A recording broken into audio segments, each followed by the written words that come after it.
أشهد أن لا إله إلا الله وحده لا شريك له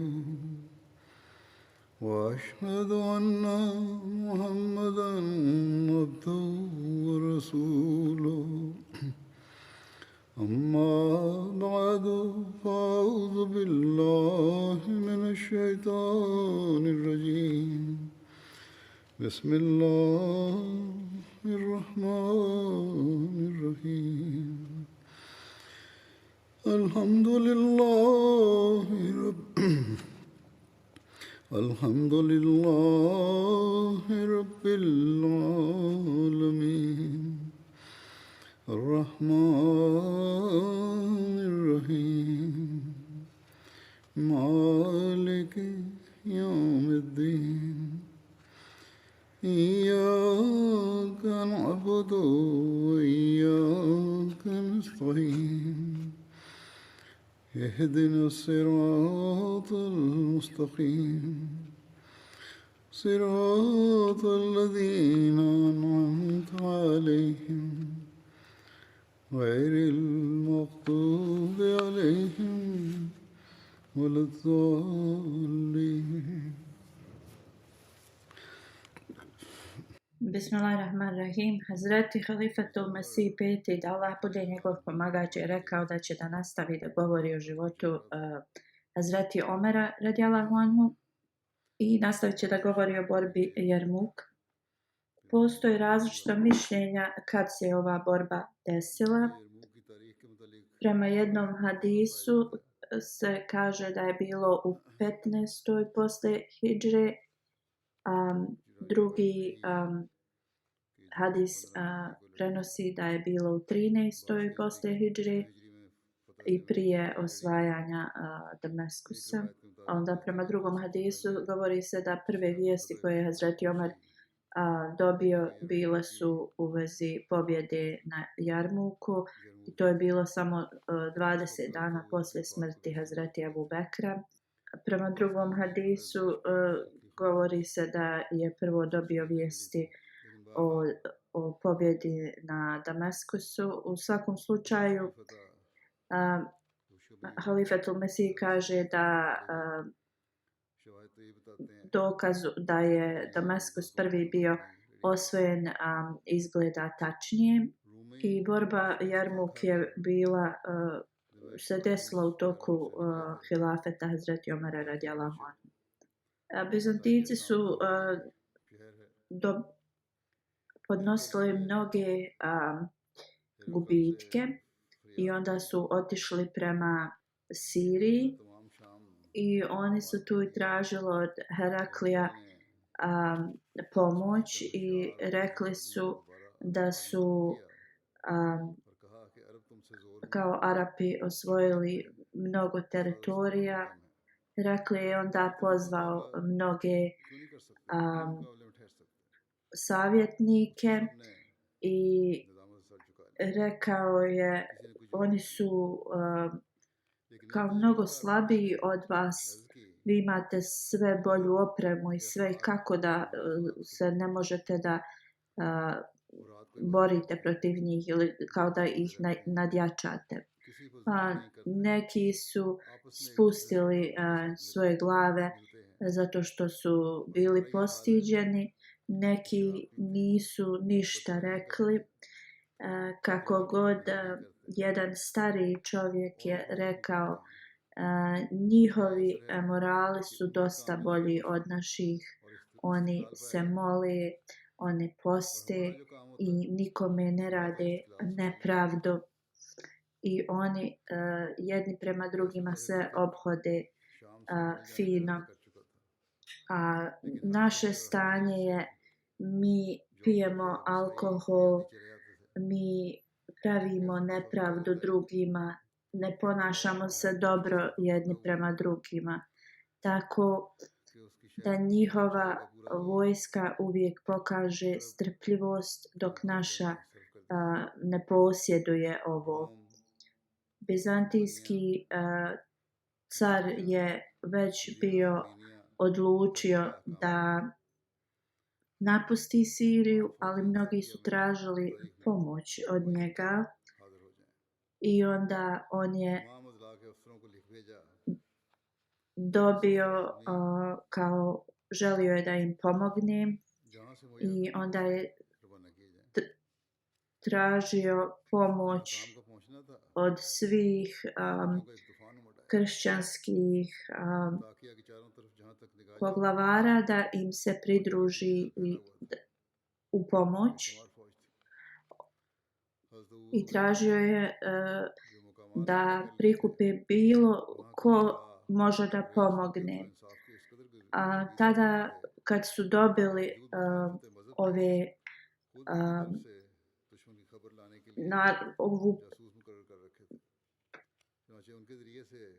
kad su dobili od njegovu pozivnicu, mnogi su se pridružili i sklopljena jedna ogromna armija. Kako god, mnogi poglavice koji su živjeli u mjestima gdje je Ebu Ubejda osvojio ili sklopio ugovor s njima, oni su bili toliko impresionirani njegovim ponašanjem, iako su oni pripadali drugoj religiji, oni su slali svoje izviđače da saznaju informacije u vezi njihovih planova, tako da je Hazreti Ebu Ubejda bio informisan o svim ovim kršćanskim planovima. Onda je on pozvao mnoge komadante muslimanske i poglavice i održao je vrlo dobar govor koji je inspirisao druge i rekao je: o muslimani, Allah vas je opet sakupio i pomogao vam je mnogo puta. On vas je uvijek napravio da ste pobjednici. Sada vaši neprijatelji idu prema vama da se bore. Toliko su spremni da se zemlja pod njima trese. Kako ćete vi onda da odgovorite na ovo? Yazid Ebu Sufjan, koji je bio brat od Hazreti Amir Muavije, i rekao je da djeca i žene trebaju da ostanu u gradu, a oni trebaju da izađu izvan grada i da se pripreme. I također da pošalju pismo Hazreti Amaru i Halidu u Damaskus da im se pridruže. I ovo nam govori da je Damaskus bio osvojen prije ove bitke. Šarabil bin Aslama prenosi da sada svi mogu da kao danu prijedlog. Ovo što je Yazid predložio, kao rekao je, dobar je prijedlog, ali kao ne slažem se ja u ovoj situaciji s njim. Rekao je da u gradu su mnogi kršćani i mogu neki da zarobe našu djecu i žene i da ih predaju bizantijskom caru. Ako ih mi ostavimo iza, ili mogu ih poubijati. Hazreti Ebu Ubejda je rekao: solucija za ovo jeste da kao izbace kršćane, tako da bi oni zaštitili svoju porodicu. Jedan od ashaba prisutnih tu i rekao je da on nema pravo da ovo uradi, jer mi smo njima dali zaštitu na osnovu toga da oni žive u miru u gradu. I kako da mi onda prekinemo ugovor? Onda je Hazreti Ebu Ubejda prihvatio da je on pogrešno rekao i dalje nisu imali plan. Hazreti Ebu Ubejda je odlučio onda da krenu prema Damaskusu. I kad je ovo bilo odlučeno, Hazreti Ebu Ubejda je pozvao Habib bin Maslima. On je bio glavni za financije i rekao mu je zato što zbog toga što oni su pod velikim pritiskom i pripremama za ovu borbu, oni neće moći da zaštite kršćane. I rekao je šta su god od njih dobili za tu džiziju, taj porez koji se je plaćao, treba da se vrati njima zato u punom iznosu, zato što oni ne mogu da ispune ugovor i također trebaju da budu informisani da njihova veza je i dalje ista kao i prije, ali im se mora vratiti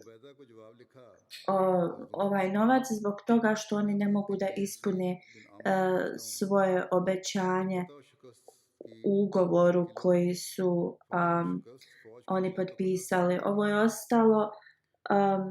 ostavilo je veliki utisak na kršćane, počeli su da plaču i molili su se muslimanskom povratku. Također Jevreji su tada u tom mjestu bili impresionirani i zakleli se svojim Tevratom da dok su god oni tu u tom mjestu da neće oni dozvoliti bizantijskom kralju da upravlja njima. Kad su ovo rekli, oni su tada zatvorili vrata svoga grada i postavili su stražare. Ebu Ubejda ne samo da se ponašao ovako prema Homs, ovom gradu, ljudima, nego je poslao u svako mjesto na kojem oni nisu mogli da ispune ugovor mira ili ovaj ugovor kad obećaju da će zaštititi tu osvojeno mjesto. Također je i njima vratio u punom svaki iznos džizije koji su oni dali. I onda je krenuo prema Damaskusu i obavijestio je Hazreti Omera radijallahu anhu. Kada je Hazreti Omer radijallahu anhu saznao u vezi ovoga da su muslimani napustili Homs grad, bio je vrlo tužan, ali kada je čuo da su se svi komandanti, muslimanski komandanti armije složili ovom prijedlogu i onda je bio s tim vijestima je se kao bilo mu je malo lakše i rekao je zasigurno ako su svi se ovako složili onda da je to Allah dželešanu im pomogao da donesu tu odluku.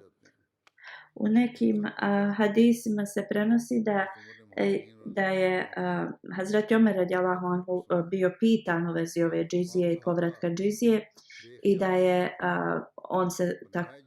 da je ovo bila kao njegova naredba da se vrati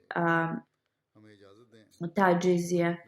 I Hazreti Omer radijallahu anhu je poslao pismo Hazreti Ebu Ubejdi da će mu poslati pomoć, ali mu je rekao kako god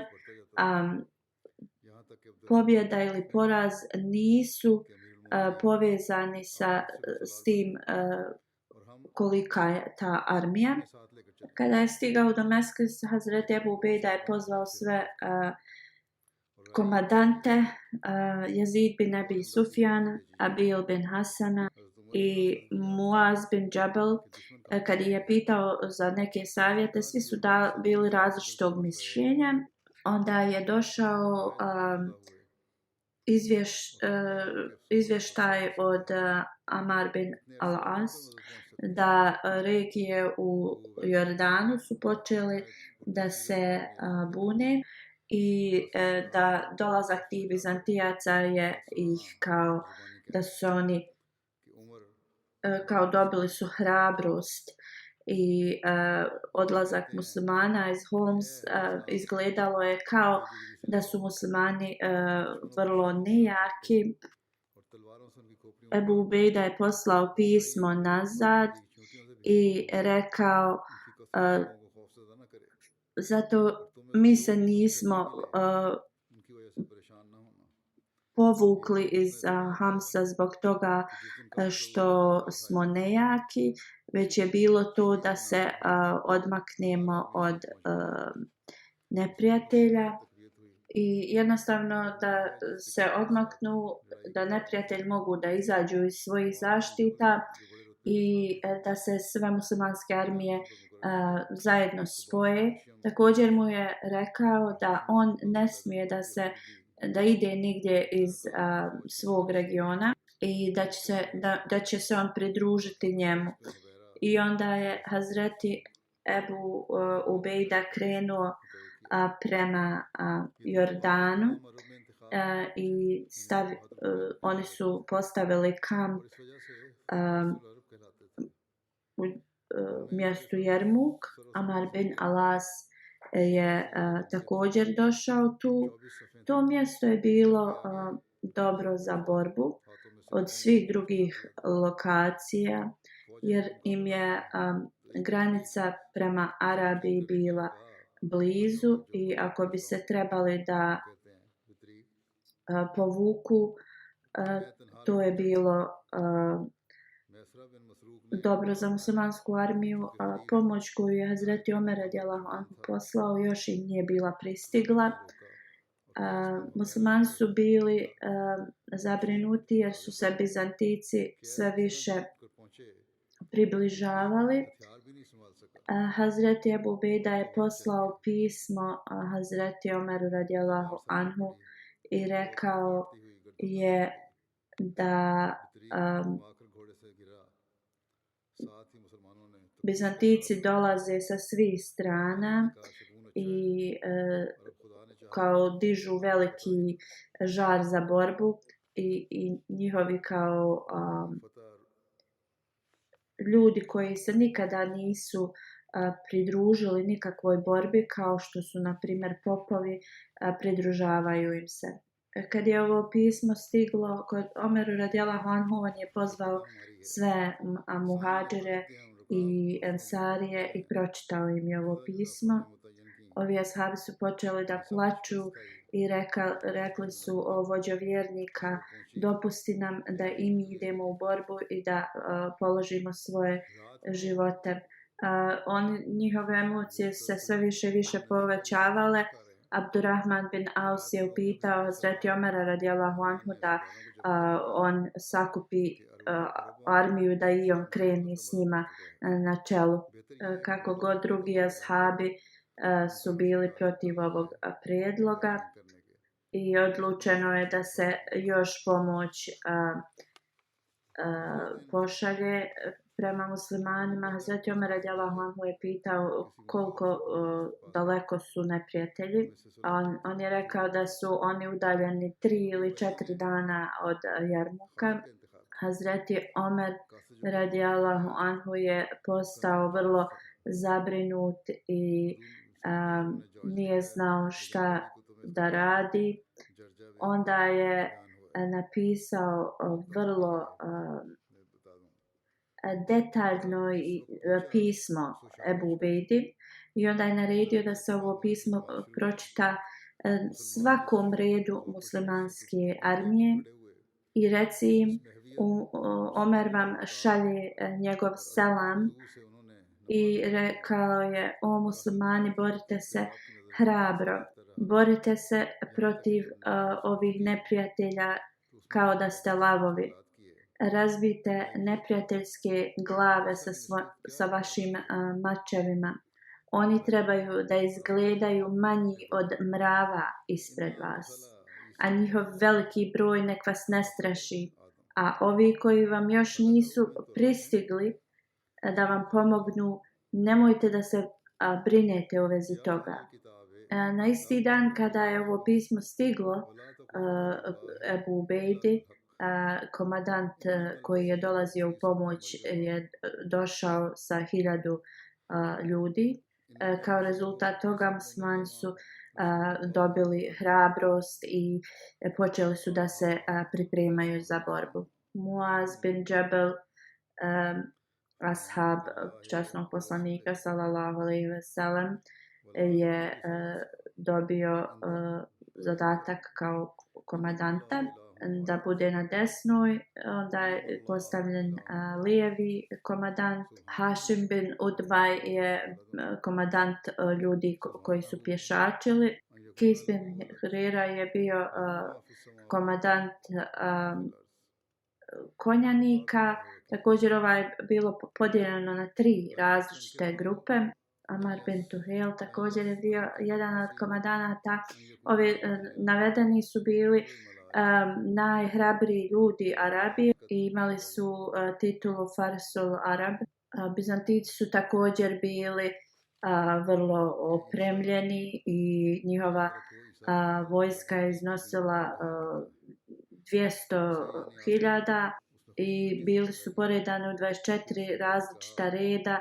Na svakom su bili predvođeni sa svojim religijskim vođama koji su držali krstove u svojim rukama tako da im podignu moral za borbu. I onda je izazivač iz njihovih redova došao i tražio je kao dvoboj. Mesra bin Masruk je krenuo, ali ga je Halid bin Velid zaustavio zato što je taj drugi oponent izgledao vrlo mlad i spretan. Onda je pogledao prema Kejsu bin Huveiri i Kejs bin Huveira je krenuo prema ovom neprijatelju i uzvikivao je neku arapsku poeziju i on je tako brzo ga napao da ovaj neprijatelj nije mogao ni da izvadi svoje oružje. Njegov mač je prosjekao kroz njegov oklop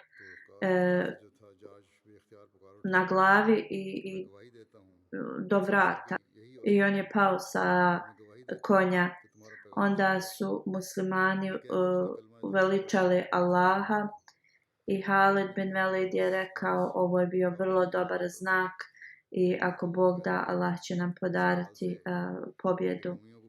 Kršćani su postavili razne bataljone koji su napadali na Halida i njegovu vojsku, ali su bili neuspješni. Ovo se nastavilo do noći.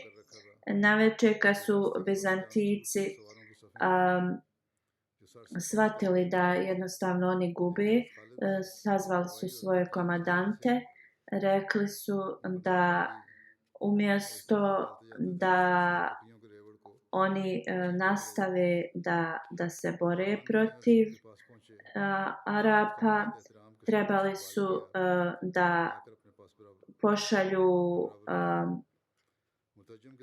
kao izaslanika Ebu Ubejdi za pregovore i oni su poslali sljedećeg dana svog izaslanika Ebu Ubejdi i tražili su da muslimanski pregovarač dođe da se sporazume u vezi sklapanja nekog sporazuma mira.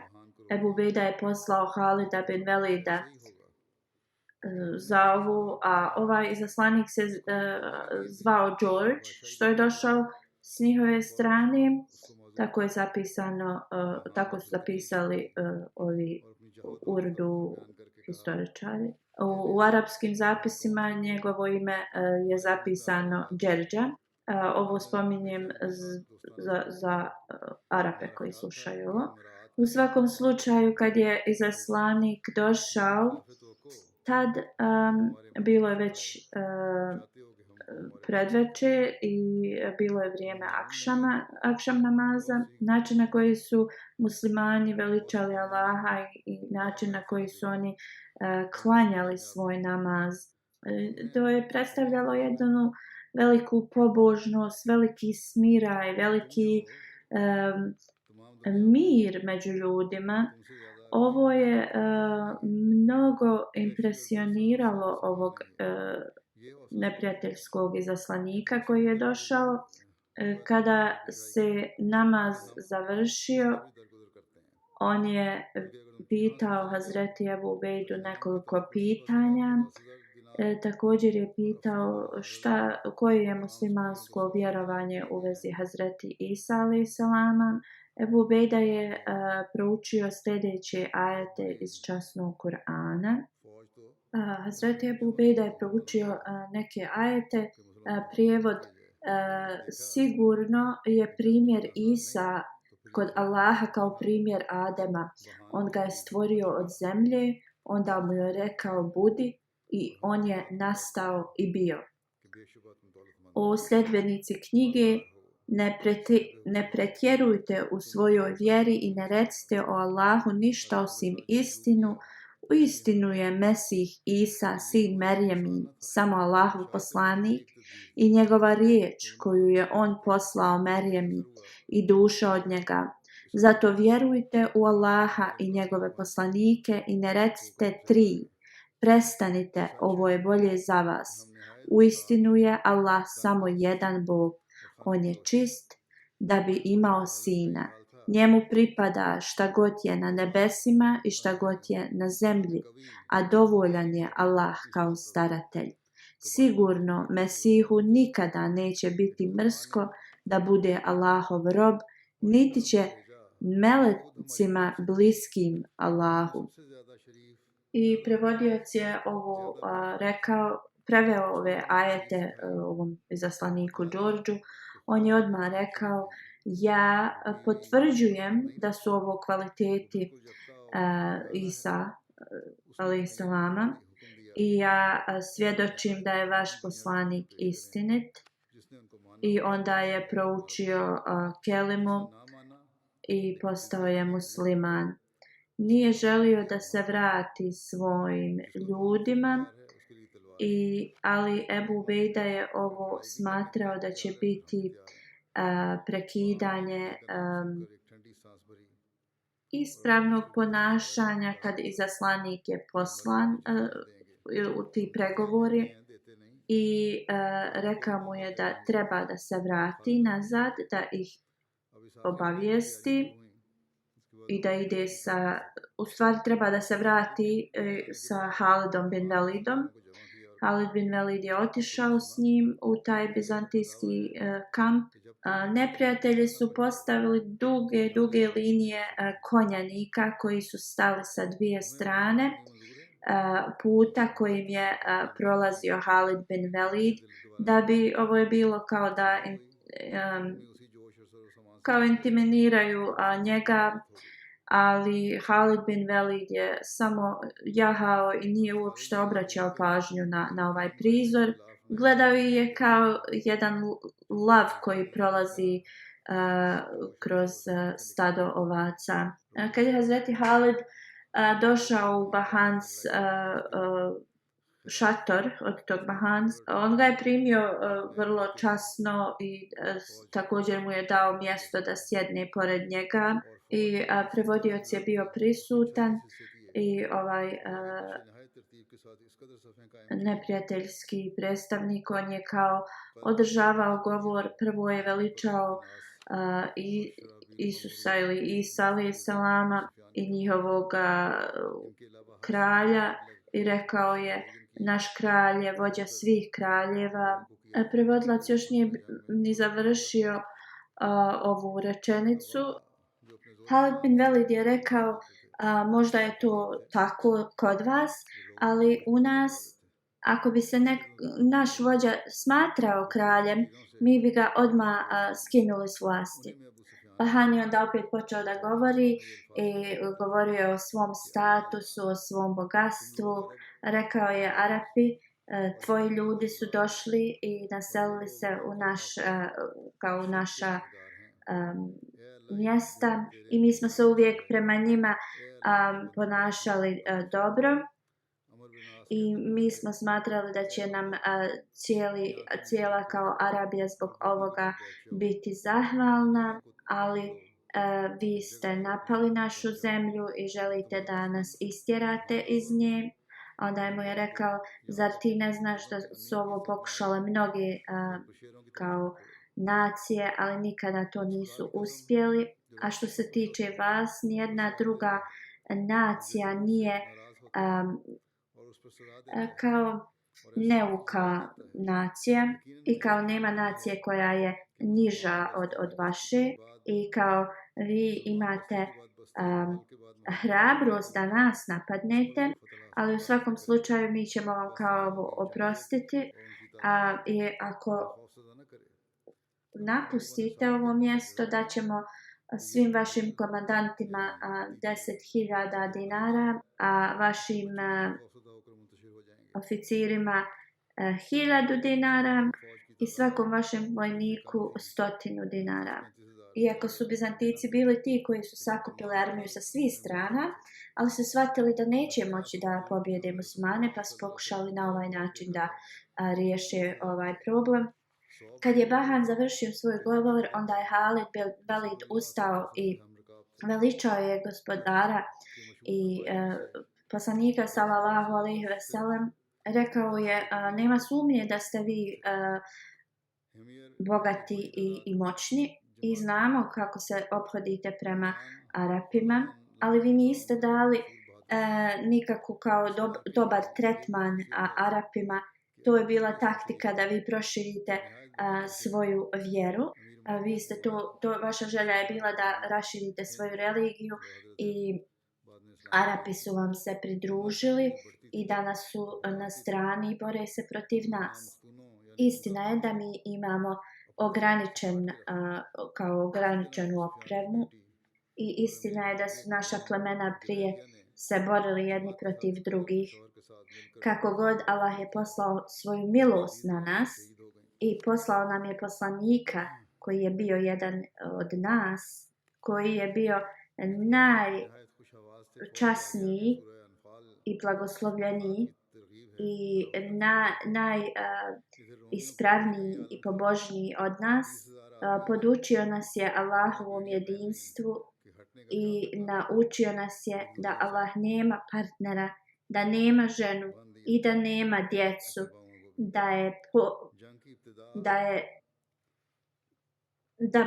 kao da nema niko ravan njemu. Također nam je rekao da širimo svoju vjeru cijelim svijetom i kogod prihvati našu vjeru, on je naš brat. A ako god ne prihvati našu vjeru, ali prihvati da plaća džiziju, onda ćemo mi postati njihovi zaštitnici. Ako god odbije oba dva ova prijedloga, onda ta osoba ne može izbjeći mač. Ako oni ne prihvate ove prijedloge i žele da se bore, onda ćemo i mi da se borimo protiv njih. Čim je Basan čuo riječ džizija, pokazao je prema svojoj armiji i uzdahnuo je i rekao je, oni će prije umrijeti nego da plaćaju džiziju. Mi uzimamo džiziju, a mi je ne plaćamo. Tako nisu se dogovorili i Hazreti Halid je ustao i otišao je. Onda su se pripreme za novi napad ili zadnji napad nastavile i poslije ovog napada Bizantici su napustili, nisu se mogli oporaviti. Kad je Halid otišao sa ovog sastanka, on je pozvao svoje komandante i rekao, čuli ste da Arapi neće da se zaustave jedino ako postanete vi kao ispod njihove vlasti.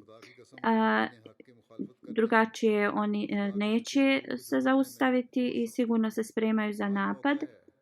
Da li vi prihvatate da budete pod njihovom vlasti? Svi ovi komandanti su rekli ne, radije ćemo umrijeti nego ovo prihvatiti. I oni su sljedećeg jutra s punom snagom napali na muslimane i muslimani su bili iznenađeni ovim napadom Kada je vidio ovo, Hazreti Halid je želio da postavi armiju na drugačiji način nego što inače su postavljali Arapi. Kada je vidio da ovi Bizantici napadaju punom snagom, onda je on želio da promijeni taktiku. Njegova armija koja je imala otprilike 30 do 35 hiljada podijeljena je na 36 malih bataljona. Ebu Ubejda je bio u centru armije, Amar bin Alas je bio na desnoj strani i Šarabil. Jezid bin Ebi Sufjan je bio na lijevoj strani. I svi ovi bataljoni su imali komadante i ti ljudi su svi bili poznati i hrabri komadanti.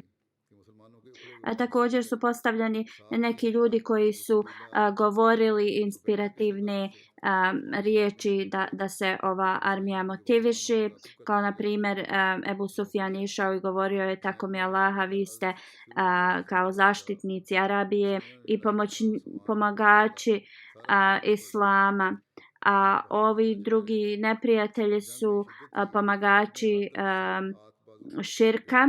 I onda je govorio, Allahu moj, ovo je tvoj obećani dan i o Allahu pošalji svoju pomoć svojim ljudima. Amar bin Alas je išao i govorio bi, o ljudi, spustite svoje poglede, sjednite na svoja koljena i pripremite svoje oružje i budite istrajni na svojim pozicijama. Kada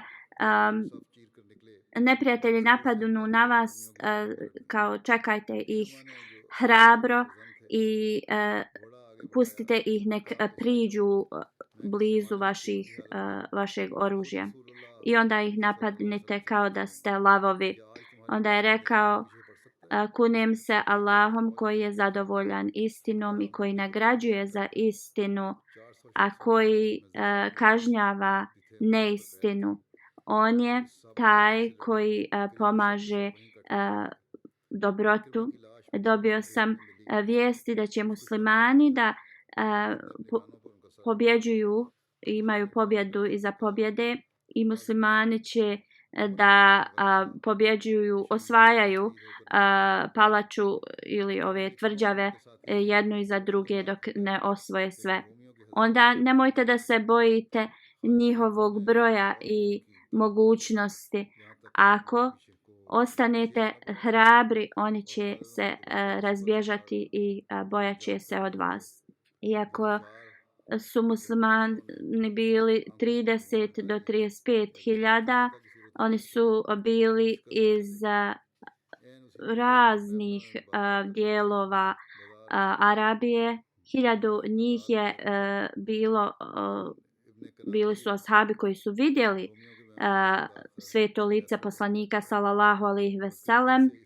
100 njih se borilo sa poslanikom, uz poslanika sallallahu alejhi ve sellem na Bedru i od prilike 1000 je bilo iz jednog vrlo poznatog arapskog plemena i mnogi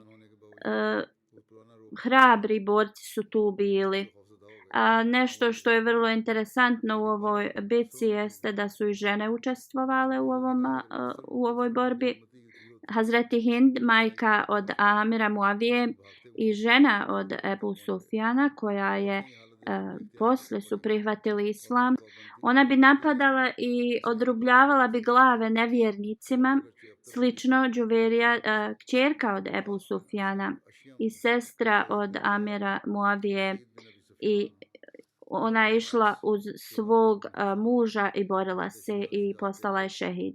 Migdad, koji je imao vrlo lijep glas, išao je i učio bi suru An-Anfal, u kojoj se spominju ajeti o džihadu. Bizantici, 30.000 njih je svezalo se jedno za drugo, tako da niko ne može da pobjegne. Svezalo su svoje noge jedno za drugu. Bizantici su napali jako i snažno, bilo ih je oko 200.000. Njihovi popovi su išli i nosili su krstove i kao davali su im moral, uzvikivali su ime Isusa Krista I kad je neko ovo ugledao, rekao je Allah je najveći i kao divio se kolika je ta armija bila. A Hazreti Halid je rekao ne govori kao to, da li je moj konj bio kao zdraviji, ne bi se bojao ni duple njihove te armije. I onda su kršćani napali.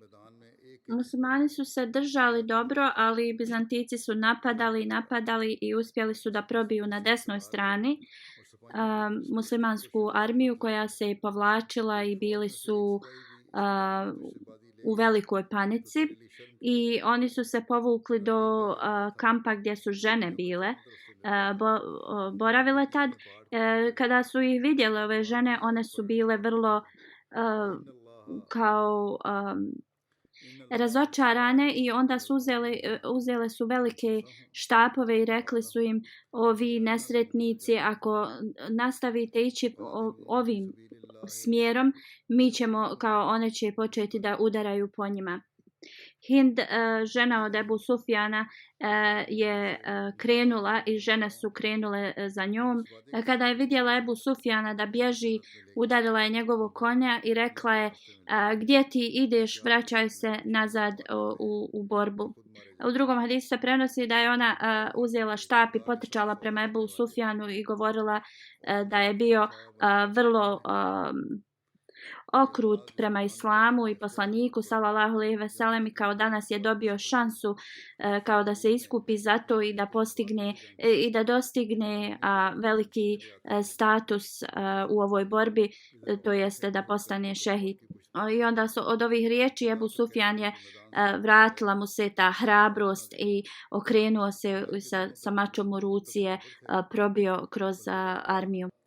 Slično još jedna vrlo hrabra muslimanka koja se zvala Hola je inspirisala ljude sa sljedećim stihovima. Govorila je kao: ovi koji prolazite pored pobožnih žena, uskoro ćete ih naći pritvorene. Poslije ovoga Muaz bin Džabel, komandant desne armije, je skočio sa svog konja i rekao: borit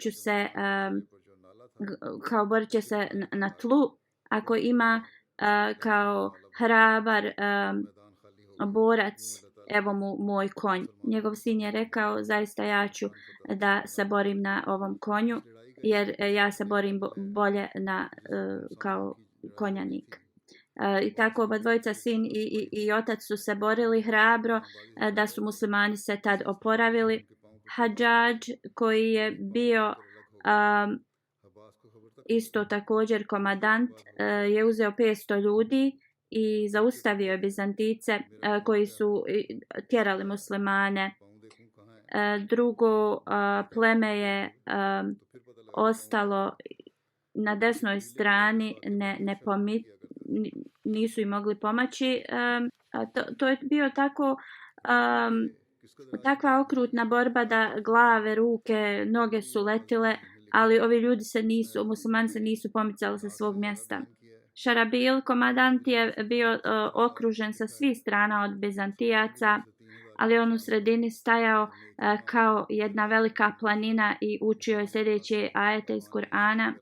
Prijevod ajeta glasi: uistinu je Allah od vjernika kupio njihove živote i njihove imetak u zamjenu za džennet. Oni se bore na Allahovom putu i ubijaju i budu ubijeni. Na njemu je ovo čvrsto obećanje koje je objašnjeno u Tavratu. Onda bi govorio: gdje su ti koji žele da stupe u vezu sa Allahom i dobiju nagradu od njega. Odmah kad su ovo njegova vojska čula, koji su bježali, odmah su se vratili i nastavili borbu. Šarahbil je onda još jednom ih poveo u borbu. Bili su toliko hrabri, ali Bizantici nisu im mogli ništa. Onda su žene išle iza njih i govorile im: ako se vratite iz ove borbe, ako se povučete, nikada ne gledajte u nas. što treba spomenuti u ovoj bitci, kada je bila baš intenzivna borba, Abbas bin Qais, neko je udario po njegovoj nozi i odrubio mu nogu. Ali kako god on u tom trenutku nije primijetio to, on je nastavio se boriti i poslije nekoliko je pogledao i vidio je da mu nedostaje noga. Poslije ljudi iz njegovog plemena bi uvijek govorili u vezi ovoga sa velikim ponosom. Broj ubijenih Bizantijaca je različit. Prema nekima preko 100.000, ubijeno je prema nekima 70.000 Bizantijaca, a muslimana oko 3.000. Od nekih muslimana koji su bili ubijeni bio je Ikrima, Zarar bin Azvar, Hišam bin Asi, Aban bin Sejd i tako dalje. Bizantijski taj car je kad je dobio ove informacije, odmah se počeo spremati u Konstantinopol i kada je krećao pogledao je prema Siriji i rekao o zemljo Sirije kao govorim ti doviđenja.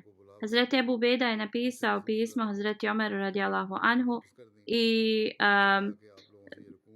poslao mu je poruku da su pobjednici i delegacija je otišla također prema Hazreti Omeru radijallahu anhu. Hazreti Omer tada nije danima spavao.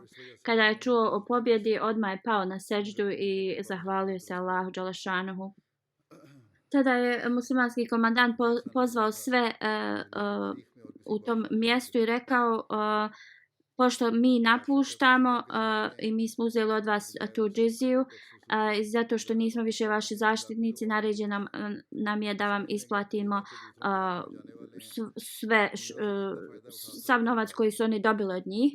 Ovo se nikada u historiji nije desilo da bilo koji kralj kad napušta zemlju ili povlači se da vrati narodu njihov novac koji su oni dali. Inače u tim situacijama oni onda što više mogu opljačkati tu zemlju, to urade jer svejedno drugi vladari dolaze. Kako god muslimanska armija je pokazala takav primjer da nigdje u svijetu nije pokazan ovakav primjer kao u vrijeme Hazreti Omara radijallahu anhu. A i ako pogledamo i poslije njegovog vremena, to se nikada nije desilo. Ovo je imalo veliki utjecaj na kršćane kada su oni vratili njihove pare. I kada su muslimani napuštali iako je ovo počeo da bude religijski rat, jer muslimani su okupirali njihovo sveto mjesto i sve to, svi ovi kršćani kada su muslimani napustali, izašli su iz svojih kuća i plakali su i nadali su se da će se muslimani opet vratiti jednog dana u njihovo mjesto. Hazreti Musa Maud radijallahu anhu sa njegovim velikim znanjem u vezi historije kaže da je ovo bilo naređenje Hazreti Omera radijallahu anhu u vezi povratka taksije. U vezi Hazreti Ikrime, Hazreti Musa Maud kaže u toku ere Hazreti Omera radijallahu anhu, u toku bitke Jermuk, kada su u toku te bitke Hazreti Ebu Ubejda je rekao želim da mi se jave dobrovoljci, hrabri ljudi koji iako ih ima mali broj, oni će da se hrabro bore protiv ovih Bizantijaca. Hazreti Ikrima je došao i rekao da li ja mogu da kao selektujem neke ljude i ja ću da napadnem centar te armije s njima i pokušat ćemo da ubijemo njihovog generala. Ovaj general se borio hrabro i zbog toga što je taj kralj obećao da će mu dati da oženi njegovu kćerku ako on bude pobjednik i kao da će mu pola njegovog kraljevstva i zbog te žudnje za ovim on je se borio vrlo hrabro. On je također obećao svojim vojnicima veliku nagradu i njegova vojska se je borila vrlo hrabro. Hazreti Ikrima je poveo 400 svojih vojnika i napao je u tu sredinu i oko tog generala. Jedan od njegovih vojnika je napao ovog generala i ubili su ga. I njegova armija je tad također se razbježala, ali su i dalje napadali i muslimane. I od ovih svih ljudi 12 njih je bilo ranjenih i kada smo muslimani pobjedili, otišli su da traže ovaj bataljon od Ikrima. Jedan musliman koji ga je našao rekao je: o Ikrima, ja imam vode, da, kao napise. Ikrima se okrenuo i vidio Fazal, sin od Hazreti Abasa, da je također bio ranjen. I Ikrima je rekao: moja čast mi neće dozvoliti da ja se napijem i ugasim svoju žeć kad osobe iz ovakvih kao časnih porodica leže, koji su pomagali poslanika sallallahu alejhi ve sellem kada sam ja bio njegov veliki neprijatelj, kao dani njemu prvo vodu, ako ostane išta onda donesi meni. Ali isto Fazal je rekao, kao što je Ikrima rekao, da da vodu sljedećem do njega, i tako je sljedeći vojnik rekao: dani do sljedećem do njega ranjenom. Prema ovome kaže se, prenosi se da su oni slali sve, govorili kao: idi do sljedećeg ranjenog, idi do sljedećeg. Kad je ovaj musliman došao do zadnjeg ranjenog, on je već bio preminuo, i kada se vratio opet do Ikrime, Ikrima je već bio umro. I onda kad je otišao opet do ovih ostalih ranjenih, oni su svi preminuli, postali su šehidi. I ovo je bilo kao šta se desilo u toj borbi, i Allah dželešanu im je podario pobjedu. Ako Bog da, nastavit ću da govorimo o ovome na budućim hudbama.